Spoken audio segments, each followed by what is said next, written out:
안녕하세요. 민쌤입니다. 오늘은 재심은 면접, 그리고 이와 함께 시사, 토론, 다중미니 면접에 대해서 이야기를 나눠보도록 하겠습니다. 제목이 장황해서 하나하나 별도로 어떤 특별한 노하우를 따로따로 이렇게 전해드릴 거라고 기대하시는 분들도 계실지 모르겠는데, 사실 이런 형태의 면접 질문에 대처하는 방법이 각각의 유형마다 크게 다르지 않습니다. 제가 지금 이 영상에서 이런 형태들을 다 묶어서 설명드리는 이유는 사실 준비 방법이 거의 비슷해요. 그리고 각각의 형태들이 조금 묶여가지고 면접 형태로 출제되는 경우들이 많기 때문에 한꺼번에 설명을 드리도록 하겠습니다. 이런 형태의 기출문제들을 분석해 보신 분들은 아시겠지만 먼저 제시문들은 교과 내용과 관련되거나 또는 인용되기도 하고 사회 현안이나 시사 또는 일반 상식과 관련된 내용들이 결합해서 나올 수 있습니다. 또는 최근 문이과 내용이 융합되어 출제되는 경우들도 있습니다. 결국은 문제가 요구하는 바를 파악하는 문제 이해 능력, 제시문의 경우 자료 해석 능력이 매우 중요하고요. 평소 갖고 있는 배경 지식, 그리고 개인이 갖고 있는 사고의 폭과 깊이에 따라 답변의 수준이 달라질 수 있겠죠. 더불어 자신의 명확한 가치관이나 기준을 갖고 있었느냐, 또 자기 생각을 순발력 있게 표현할 수 있느냐, 이런 역량도 중요할 것입니다. 학교마다 기출 스타일은 조금씩 차이가 나겠지만, 우리 학생들이 하나의 학교만 지원하는 게 아니라 보통 비슷한 수준의 여러 학교들을 지원하게 됩니다. 현재 고3 외에 중고등학생들은 앞으로 어떤 학교를 지원하게 될지 모르고 또 문제 유형도 해마다 조금씩 변화할 수 있기 때문에 특정한 형태를 준비한다라는 생각보다는 어떤 면접 형태든 내가 대처할 수 있는 근본적인 역량을 갖추는 것이 가장 중요합니다. 그래서 이런 형태의 면접들을 대처하는 데 있어서 필요한 능력은 당장 면접을 한두 달 앞두고 할 수 있는 것들은 사실 한계가 있어요. 한두 달 안에 연습을 한다고 크게 실력이 늘지는 않습니다.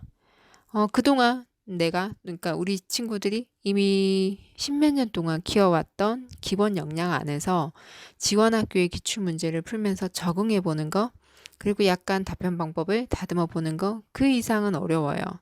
물론 이걸 안 하고 가는 것보다는 하는 게 좋지만 무엇보다 이런 형태의 면접들을 제대로 준비하고 싶다면 이미 내가 고3이 되기 훨씬 이전부터 다음과 같은 역량을 준비를 하시는 게 좋습니다. 첫 번째가 교과인데요.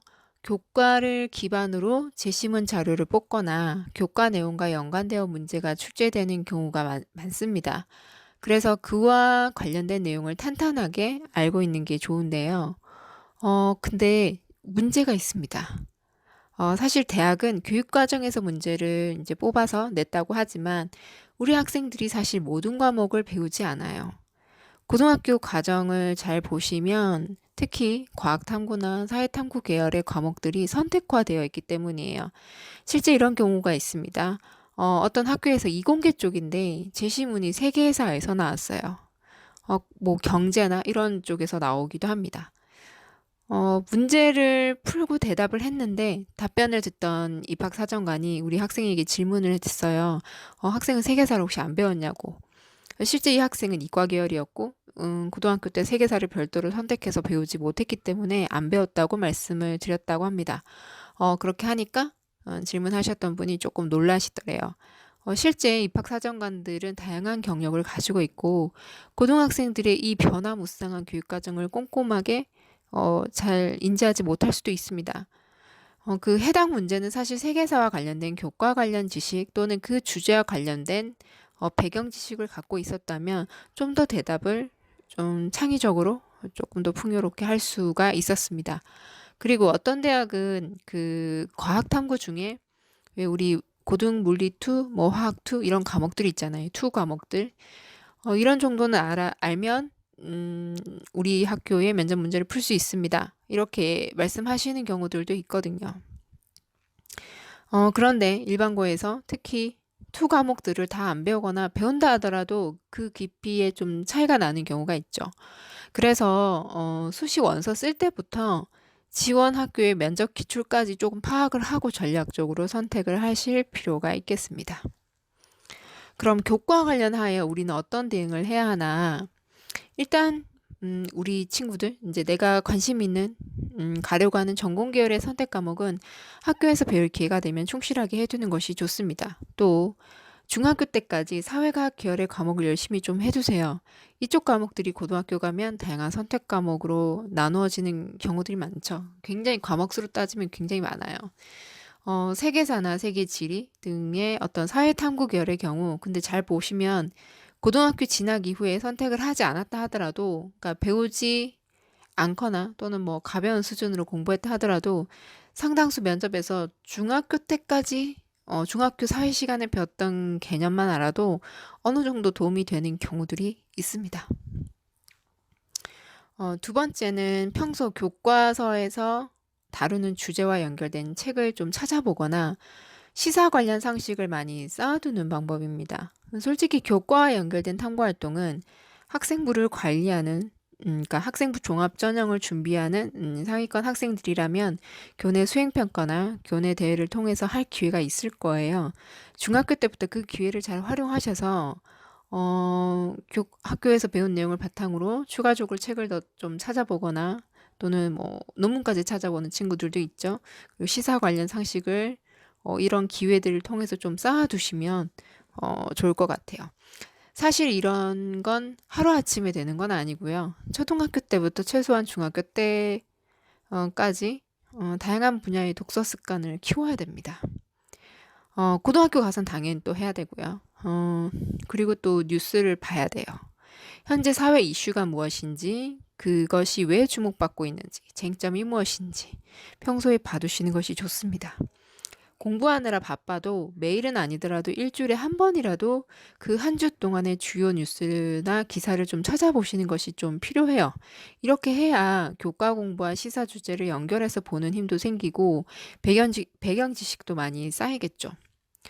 만약에 혼자 의지로는 이렇게 하기 어렵다면 친구들과 교내 자율 동아리나 자유활동 시간에 활용할 수 있도록 선생님께 건의를 드려서 이것을 정기적으로 다루는 시간을 가져보는 것도 좋을 것 같아요.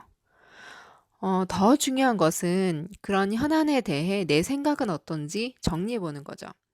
특히 자기 생각을 깊이 있게 정리하는 부분은 수행평가나 자율과제 부분뿐만 아니라 여러분들 교내에서 각종 토론 수업이나 토론대회가 있을 거예요. 그 경험을 활용하시면 더 좋습니다. 토론은 근본적으로 주제에 대한 객관적인 사실들을 일단 많이 그리고 정확히 조사를 하고 그 근거를 기반으로 자기 생각을 표현을 하죠. 이런 방법의 접근은 특히 면접에 두루두루 도움이 될 수 있습니다.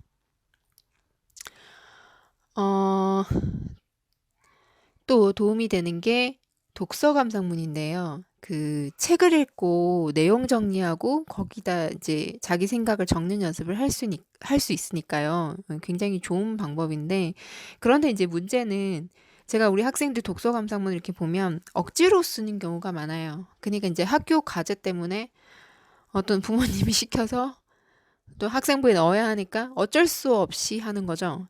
책을 깊이 있게 읽고 좀 생각을 하고 적는 게 아니라 빨리 읽고 빨리 써내는 데 집중하는 거예요. 그렇다 보니까 깊이 있는 생각 또는 자기만의 생각이 없어요. 어떤 경우는 억지로 양을 늘리기 위해 이제 글을 쓰다 보면 두서없이 어려운 말만 이렇게 나열해 놓은 경우들도 있어요. 이렇게 쓰는 독서 감상문은 전혀 여러분의 사고의 확장에 도움이 되지 않습니다. 당연히 면접에도 도움이 안 됩니다.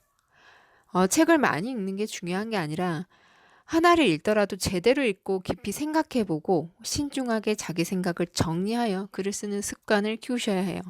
처음에 이 작업이 시간이 좀 걸립니다. 하지만 이게 익숙해지면 속도가 나기 시작해요. 이 점을 꼭 기억해 주셨으면 합니다. 세 번째는 제시문의 경우 제시문에 힌트가 숨어 있을 수 있다는 점을 꼭 기억하셨으면 합니다. 교과나 시사 교양 배경 지식이 없는 친구들이라도 제시문에서 힌트를 잘 찾으면 좋은 답변을 하실 수 있어요. 제시문을 그냥 내는 법은 없거든요.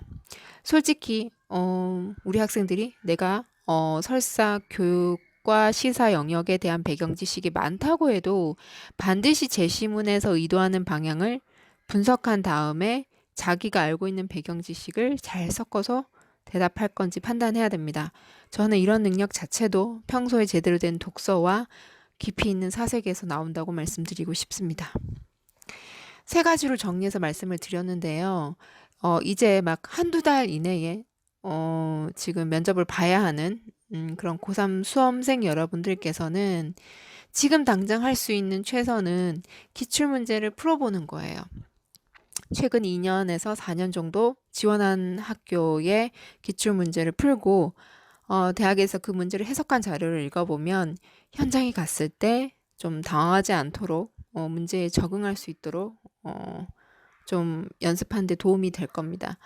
막판에 면접 한두 달 남겨두고 기출문제로 연습을 많이 해보는 이런 방법이 좀 중요한 게 사실 갑자기 큰 실력의 차이는 벌리지 못하지만 적어도 미리 비슷한 유형을 접해보고 가면 긴장은 줄여주는 것 같아요. 긴장을 좀 덜하고 당황하지 않아야 내가 갖고 있는 실력을 그 자리에서 뽐내고 올 수 있어요. 솔직히 없는 실력이 갑자기 확 늘어서 합격하길 바라는 건 당연히 안 되는 거잖아요. 내가 노력한 만큼, 진짜 내가 가진 실력만큼 그날 하고 나온다 생각을 갖고 가는 것이 긴장을 완화하는 데 더 큰 도움이 되리라 생각이 듭니다. 면접 영상을 마무리하면서 드리고 싶은 말씀이 있는데요. 사실 이 짧은 영상으로 면접의 모든 것을 다 알려드리기에는 사실 한계가 있을 거예요. 워낙 지원 학교마다 다양한 면접의 틀이 있고 또 이미 학생이 어느 정도 준비되어 있느냐에 따라서 준비 방법은 조금씩 달라질 수 있습니다. 영상을 보시고 당연히 추가 질문이 있으리라 생각이 듭니다. 상세한 추가 질문들은 하지민교육연구소로 문의를 주시면 좋겠습니다. 무엇보다 면접은 중3이나 고3 면접 임박해서 준비하는 것보다는 미리미리 최소 3년에서 6년 동안 키워진 나의 기본 역량과 활동의 진정성에 달려 있다는 것을 영상을 통해 좀 많이 알려졌으면 하는 마음에서 준비를 해봤습니다. 그럼 저는 다음 영상에서 뵐게요. 감사합니다.